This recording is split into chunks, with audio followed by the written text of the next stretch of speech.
Yeah, in terms of entrepreneurial heroes, I really admire the likes of, the James Dyson and people like that who start up with an idea and who say this idea offers a better consumer proposition than anything that's out there at the moment. And they just follow their passion, they follow their dreams, they sometimes remortgage the house, they make that work. And I just think that's so exciting, to develop that. And on the back of that better customer experience, have built a strong brand that's now enduring. And that's one of the things we're trying to do at Lovefilm. Start off with a strong customer proposition and then make that an enduring proposition so that we can branch out into games and into cinema and into other areas so that we become a good consumer brand.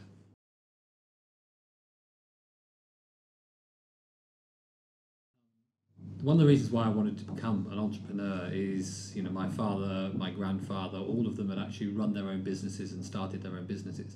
And so when I was growing up, I was involved in the family business. And although I didn't immediately go into entrepreneurship, I started off in large corporates, but I think that gave me just a great grounding in all different aspects, all different functions, all different parts of business. And as a result of that, I decided that, there came a time when I really had to live the dream of what I wanted to do. And that was work in a smaller startup type organization and see whether I could deploy a lot of those skills that I'd learned in the larger companies into a smaller environment.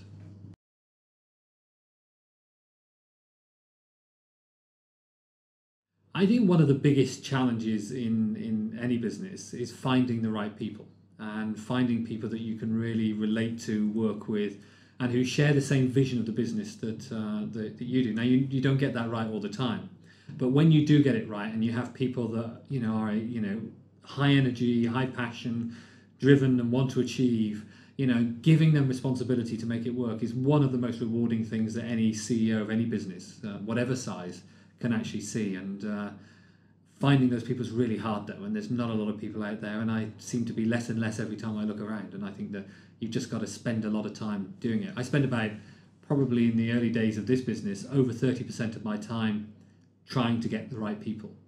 And then after that, you can then spend more time on business issues and external and everything else.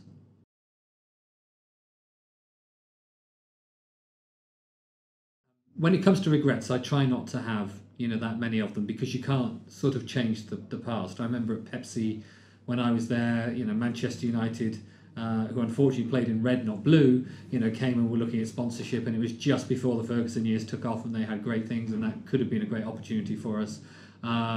There's other things that we did in those days around painting Concord blue and having a lot of fun. I think where I think I've made mistakes is where I've underestimated what a consumer reaction would be to something. And some of my regrets is I didn't stop at some time and say, okay, what is the consumer reaction going to be to that? Is that the right thing? And in the business at the moment, what I try to do is any decision that is going to adversely impact the customer experience that we have, I want to be involved in. Now, you may say that's an awful lot of decisions for a chief executive, and it is, but it's something that I hold absolutely true to the principle of what we do. And where I've made mistakes or where I've made the wrong calls has been where I haven't trusted my inner voice on those types of things.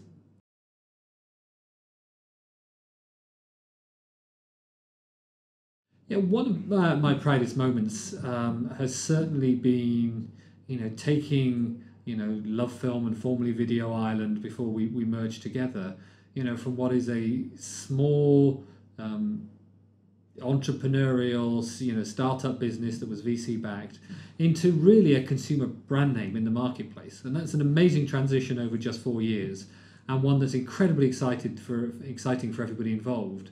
And when people come up to me, a great example of this simple thing, but it means a lot. 3-4 years ago, when I go to a reception in an office and I'd say Simon Calver, and they say company name, and you'd say Lovefilm or the equivalent, and you go, and they'd look at you strangely as though you're involved in some sort of shady business. But now you stop at reception desk and you say Lovefilm, and they say, "Hey, great! I've always been meaning to sign up for that," or "I've just signed up for that," or "What a great service." And that makes you incredibly proud of what you're achieving and what you're doing. And every customer interaction like that, to me, is the energy that fuels this business.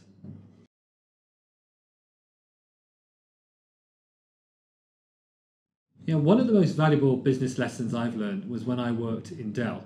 And Michael Dell had a simple philosophy, which was sort of stuck with me to this day, which was fix a problem as soon as you find them.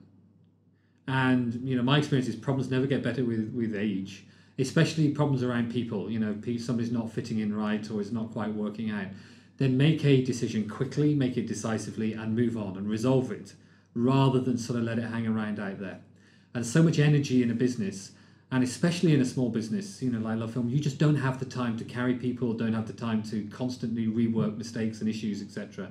You've got to find out the problem, fix it, and then move on. And I think that's a mantra that anybody in business should follow, whatever size it is.